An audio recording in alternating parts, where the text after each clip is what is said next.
Okay. All right. Welcome to this week's lecture video, Julius Caesar, or Political Violence Doesn't Work, but Rhetoric Does. Okay, so I feel like I need to apologize because I really did just not give you guys much by way of introduction to this play at all. I just sort of threw you into it, and I will try to make up for that here. Give you some historical background, some textual background, and then finish up with an example of just a brief little bit of a close reading of the most famous passage from this play, because that's your first assignment coming up, is how to do a close reading. So we'll look at that.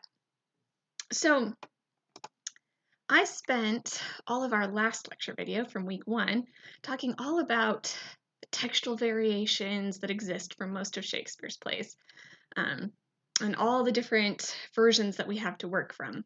But funnily enough, this play isn't one of those cases necessarily. This is one of several plays that we only have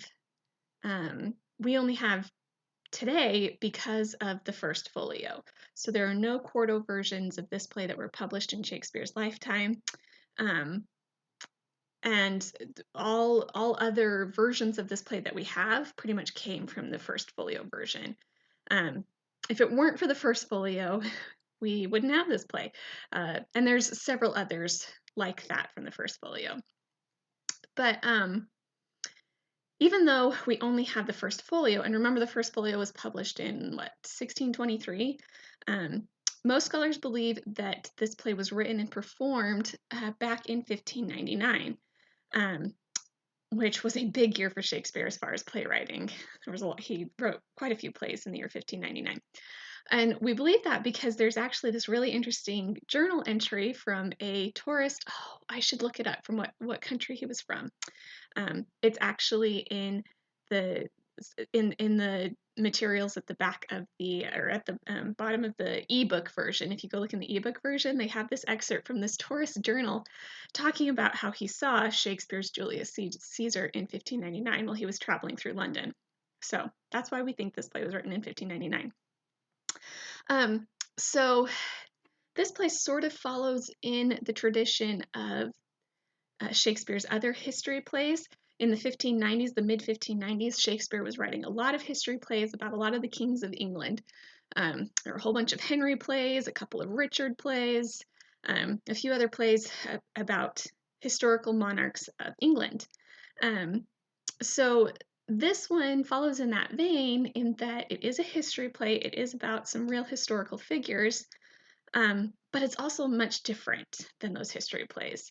And the first clue that it's different is that actually when they organized the genres of the first folio, they didn't put this one with the history plays because there's a section called the history plays. They didn't put this one there. Instead, they lumped this one in with the tragedies, with Hamlet, with Macbeth, with King Lear. So even though this is based on actual historical events, generically, we call it a tragedy. And another difference between this one and his other history plays is that, and this is interesting in general for his plays, is that the title character dies about halfway through the play, right? Right there in the Act 3, Scene 1, he gets killed off. Julius Caesar's no more. And he actually, for being such a, big historical figure, for having the play named after him, he really doesn't have that many speaking lines. He's not actually the main character of this play, which is sort of interesting. But we'll get back to some of that in just a second. For right now, I sort of want to give you a brief, just actual history of the real historical Julius Caesar. To really understand this play, it is helpful to have a little bit of background, but you don't need much. So really, your introduction does a pretty good job of giving you just enough historical information. So as long as you read the introduction, you hopefully should have been, had enough information to sort of understand what was going on. But my husband happens to be a little bit of a Roman history geek nerd, and I find this stuff super interesting too. We talk about it a lot. So I'm just going to give you a little bit more detail. Hope you don't mind. Um, anyway, because I find this stuff fascinating. So, once upon a time, Rome used to be a republic, and they had this non codified constitution. That means it wasn't actually like a written out constitution, but it was a collection of customs and precedents that everyone sort of recognized as customarily how their government worked. So they did have a constitution. They had three branches of government. They had a system of checks and balances. This picture here is a picture of the Senate. So they had a Senate, and the Senate's purpose was to guide the magistrates, and the magistrates were various executive leaders, like the consuls and the governors. So the Senate would pass decrees and resolutions, sort of guiding how the executive branch was to work. And then there was also a branch called the Assembly. And the Assembly is interesting because it was actually a direct form of democracy. It was, like the average populace, the average citizenship who were not elected officials would gather in these assemblies and directly vote on laws and legislation. So that was an interesting practice of direct democracy. Okay, so that goes on for, several centuries, a good 500 years or something.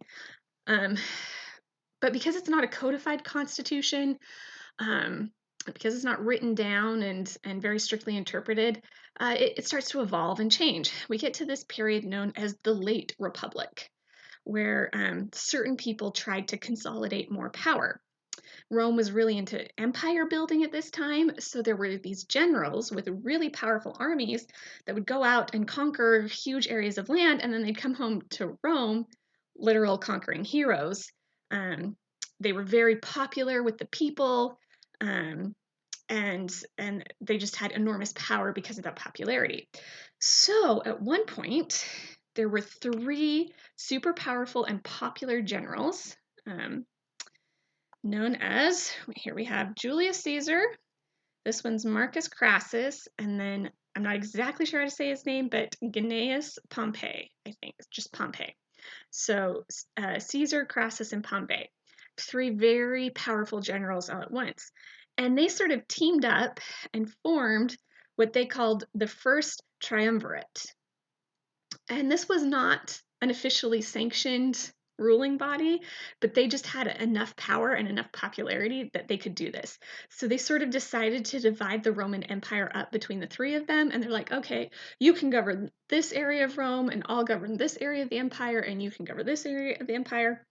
And they had sort of this uneasy alliance, uneasy balance of power. Well, Crassus had the misfortune to die in battle, which left just Pompey and Caesar. And Pompey and Caesar were initially connected because Pompey married Caesar's daughter, Julia, but then Julia died, and then some bad blood started growing between the two men, and they sort of had a big power struggle over, like who was going to actually take over the empire. So Caesar was up north, up in Europe, and having some fantastic and lucky wins in the Northern Europe regions and up in Britain. He was basically up there slaughtering all the Celts. It was a major major tragedy for the Celts, but sort of made Caesar's fortune. And the Senate called him back to Rome. But the custom was that generals were supposed to leave their armies out in the field, right? You leave your armies to sort of protect all the lands that you conquered. You don't bring your armies back home to Rome. And they did that on purpose because they didn't want these super powerful generals with huge armies coming over and essentially invading Rome. Well, Caesar knew that Pompey was back in Rome and that they were going to have to fight it out, or that was his plan, to fight it out with him. So Caesar brings his army back. And if you've ever heard the phrase crossing the Rubicon, that's what this is a picture of. The Rubicon was a river in Italy that was sort of considered the boundary between the province of Rome and sort of the northern provinces where the armies were conquering. And so Caesar makes the decision to cross the Rubicon with his army, disobeying the Senate order to leave his army up north. And it was sort of that moment, like this is the line we can never go back from. Caesar is essentially declaring his intention to bring his army back to Rome, solidify his power, sort of take over. So we get a major civil war between Caesar's army and Pompey's army. And Pompey eventually gets routed. He flees to Egypt where he's assassinated. And so we have Caesar who's left. Caesar's left in Rome, and he's massively popular at the time. And he's got his whole army there. And so the Senate is just sort of sitting there watching all this. So Caesar also, he becomes consul, which is, executive branch leader. And historically, the consuls only ruled for 1 year, and then they were supposed to, be switched out. Caesar declared himself consul for life, dictator for life, essentially. So the Senate can sort of see the writing on the wall. They can see where this is going. They just know that it's a matter of time before Caesar declares himself king, crowns himself king, and that would be the death of the Roman Republic. So that's the background. That's the lead up to this moment, the beginning of this play, right? And that's where the play starts. We get introduced to these two characters. Here they are, Brutus and Cassius. Okay, and Brutus and Cassius are Roman senators, and they are not happy with Caesar's popularity and power. So these two get together and sort of hatch a plan. They form a conspiracy with other members of Congress, or the Senate, like Cato and a few others, and they see no other option other than to kill Caesar off. And so they're back and forth planning of this conspiracy. That comprises pretty much Acts 1 and 2. And it all leads up to the fateful Act 3, which is where we get the Ides of March. Infamous Ides of March. I hope you've heard that phrase before. Beware the Ides of March. Because, yes, it comes from, well, partly it comes from this play because Shakespeare kept the popularity of that phrase going. But the historical record is that, yes, there was a soothsayer who warned Caesar beforehand, beware the Ides of March. And Ides is a Latin term for middle or sort of middle of the month, so essentially March 15th. And March 15th, the Senate meets, Caesar's there, and they assassinate him. They stab him brutally. Like 15 members are stabbing him, and plus Brutus and the famous line, "Et tu, Brutus." Caesar is so betrayed, and but they do it. They resort to this political violence and the assassination in order to save the Republic. But does it work? Do they end up saving the Republic?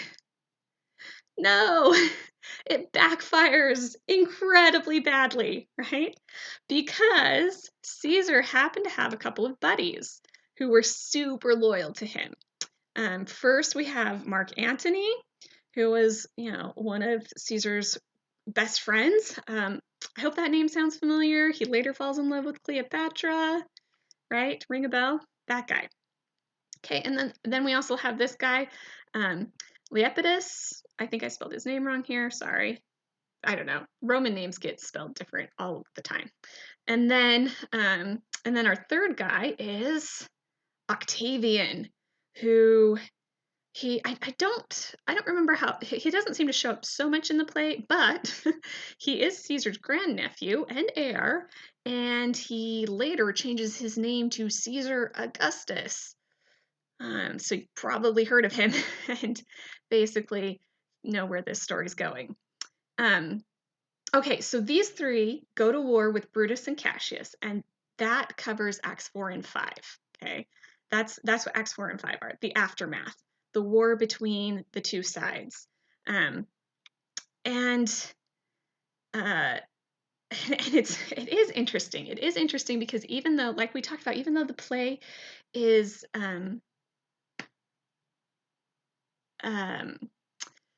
about or called Julius Caesar, it's more about Brutus and Cassius, and Mark Antony, right? Those are kind of more the big players here, and their relationship with what's going on, which um, is sort of interesting, I think. Okay, on that note, that was enough history. Let's get back to the play now. So all of that was actual history, and the play, like your introduction notes, the play twists a few things from history, makes some events closer than they actually were in real life, but in general does pretty good. Shakespeare bases this play off of this book. This is The Lives of the Noble Grecians and Romans Compared Together, um, and it's by uh, um, sorry, why did his name just leave me? Plutarch. Sorry. So it's by Plutarch. So Plutarch's Lives is what this book's known as. And this book was translated. Okay, so your introduction said it was translated into English in 1595, but looky here, I found a version that was translated into English in 1579. So who knows which version Shakespeare actually read? The important point is that this was translated into English, this Latin text, and Shakespeare would have read it, and this was his source text for putting the play together. Now, as your introduction talked about, Plutarch sort of had this philosophy of history that we call the great man view of history. Okay, this idea that history is primarily fashioned and shaped by just a handful of great men who are able to wield power. Okay. Um, and of course, at first blush, this play seems to support that view too, just like its source material, because we focus in on these handful of men who are making decisions and going to war and really shaping the whole future of Rome in a very consequential way. But I do want to stop for a moment and just think about the role of the common man, the role of the common man in this play, because another way of looking at the play is to recognize that none of these big players have any power without the popular consent of the common man. And the common man is constantly showing up, at least in the first few acts of the play. So the play actually opens with the scene of those workers who decided to give themselves a holiday to celebrate Caesar. And it's driving the upper class nobles, the upper class rulers, crazy. They're super annoyed that these workers are on holiday for Caesar. Um, okay, but then the biggest scene where the common man populace sort of shows up and has a role that's really interesting is the funeral scene. Okay. Um, when we get those fantastic funeral speeches, um, and those speeches are all about persuading the common man, because both Brutus and Mark Antony recognize that they can't get anywhere without having sort of the population on their side. Um, so, so they both give these speeches, and your assignment coming up in a couple weeks here is to do a close reading of a passage from either this play or from Hamlet. And so I want to pause here for a moment, and I want to do a close reading of these funeral speeches. Now, it's not going to be a very close reading because this video has gone on long enough. um, and I don't want to bore you to death, but let's first, for a minute, take a look at Brutus's speech. Now, if you have the ebook version, right, you'll notice that there was the play button out to the side of Brutus's speech right when this was starting, and you could listen. You could listen to some actors perform. It went all the way from Brutus's speech all the way through Mark Antony's speech. And I highly recommend listening to it because these are speeches that are meant to be spoken out loud, and so it's good to hear them spoken out loud. Okay, so we start off with Romans, countrymen and lovers, hear me for my cause, and be silent that you may hear. Believe me for mine honor, and have respect to mine honor. that you may believe. Censure me in your wisdom, and awake your senses that you may the better judge. If there be any in this assembly, any dear friend of Caesar's, to him I say that Brutus's love to Caesar was no less than his. If then that friend demand why Brutus rose against Caesar, this is my answer. Not that I loved Caesar less, but that I loved Rome more. Now, isn't this a great speech? Isn't this really moving? I mean, that line right there. Not that I loved Caesar less, but that I loved Rome more. Now, I guarantee you that there is a rhetorical term or phrase to describe that turn of phrase right there, to describe how he is like parallel structured. Not that I loved Caesar less, but that I loved Rome more, right? That's some good rhetorical playing around going on right there. So this is some good stuff. And then he goes on. Had you rather Caesar were living and die all slaves than that Caesar were dead to live all freemen? Sorry, there's some typos in here. To live all freemen. So he's drawing a comparison here. If Caesar lived, we would have been slaves. Now that Caesar's dead, we're all freemen. And he keeps doing this. Lots of rhetorical stuff here. As Caesar loved me, I wept for him. As he was fortunate, I rejoice at it. As he was valiant, I honor him. But as he was ambitious, I slew him. Okay, like everything in there, really rhetorically powerful. This is a great speech. So, there is tears for his love, joy for his fortune, honor for his valor, and death for his ambition. Who is here so base that he would be a bondman? If any speak, for him have I offended. Okay, this is great. He's like asking the audience to be like, who wants to be a slave? Raise your hand if you want to be a slave. Who is here so rude that would not be a Roman? And to be Roman at this time was meant to be a republic, part of a republic, part of a democracy. If any speak, for him have I offended. Who is here so vile that he will not love his country? If any speak, for him have I offended.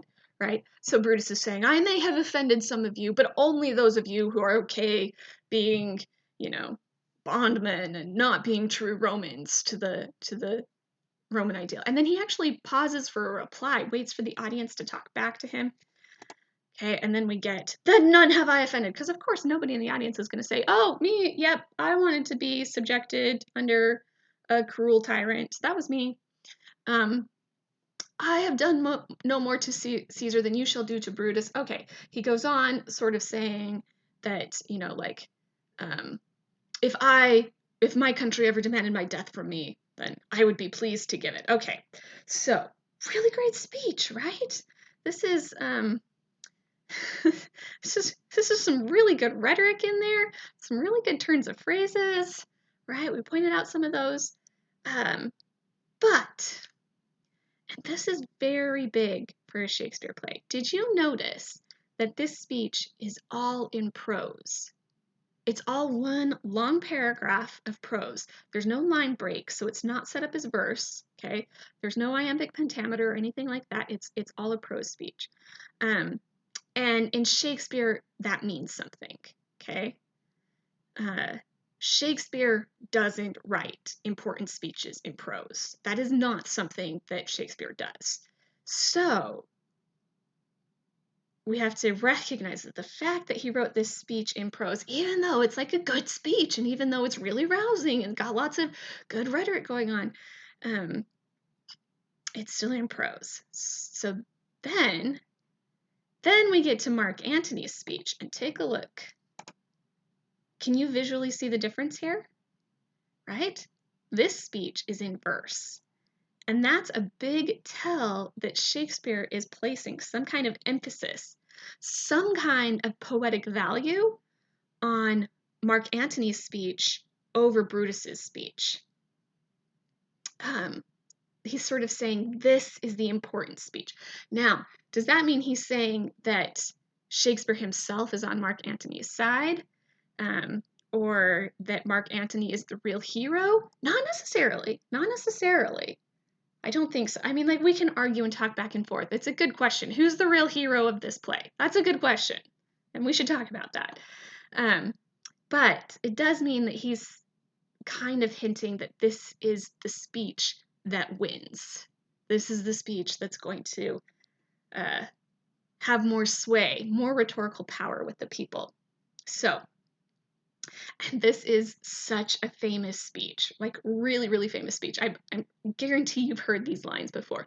Friends, Romans, countrymen, lend me your ears. Okay, like that line right there, super famous. And it kind of mirrors Brutus's opening of his speech as well, but this is the more famous play, this is the more famous speech. This is the line we know.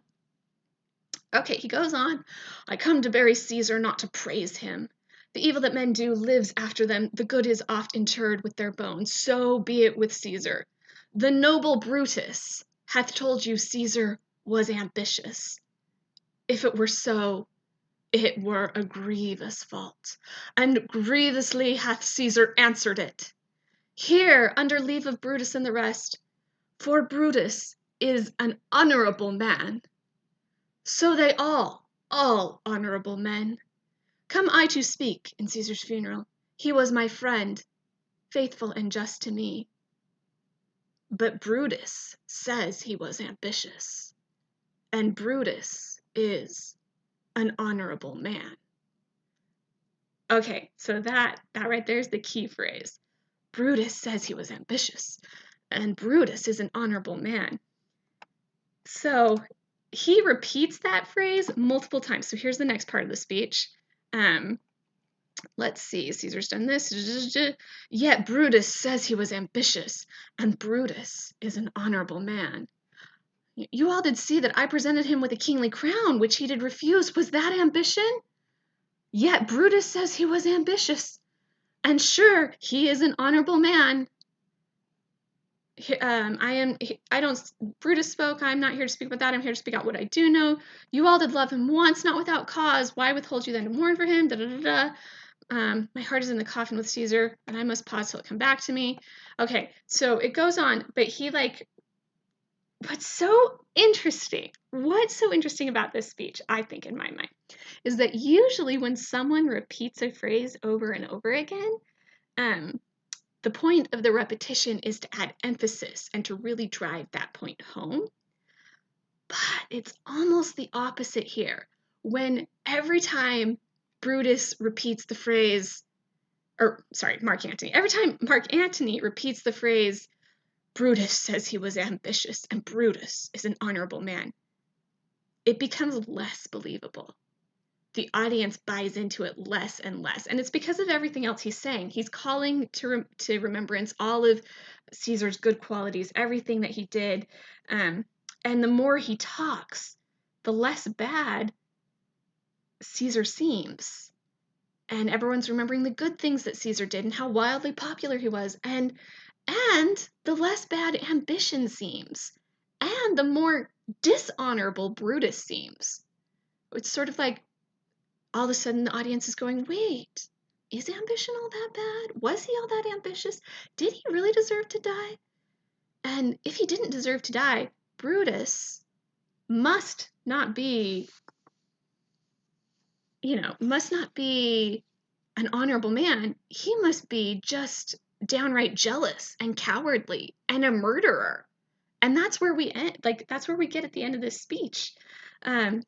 Somehow, in the process of repeatedly calling Brutus an honorable man, he completely undermines Brutus's honor in this speech. And it is brilliant. It is completely brilliant. It is such a brilliant speech. I can't even get over the power of that rhetoric. It's just incredible. And he totally gets the crowd on his side. And all of a sudden, everyone is so sad that Caesar's dead, and they're so angry at Brutus and Cassius that Brutus and Cassius end up having to flee.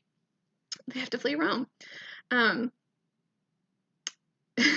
So that's sort of, I feel like that's sort of the lesson we get from this play.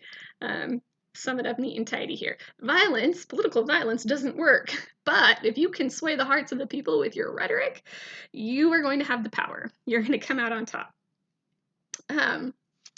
Okay, so and I'm cutting off the speech here. It goes on. it gets even more brilliant when Mark Antony brings up Caesar's will and like dangles that in front of the people, and then like tries to tries to pretend like, oh, I shouldn't have brought that up, but then like ends up revealing all these wonderful things that Caesar did in his will. Anyway, guys, it is just like masterful manipulation. And I don't like calling rhetoric manipulation, but in this case, like it really is. Mark Antony is playing that crowd.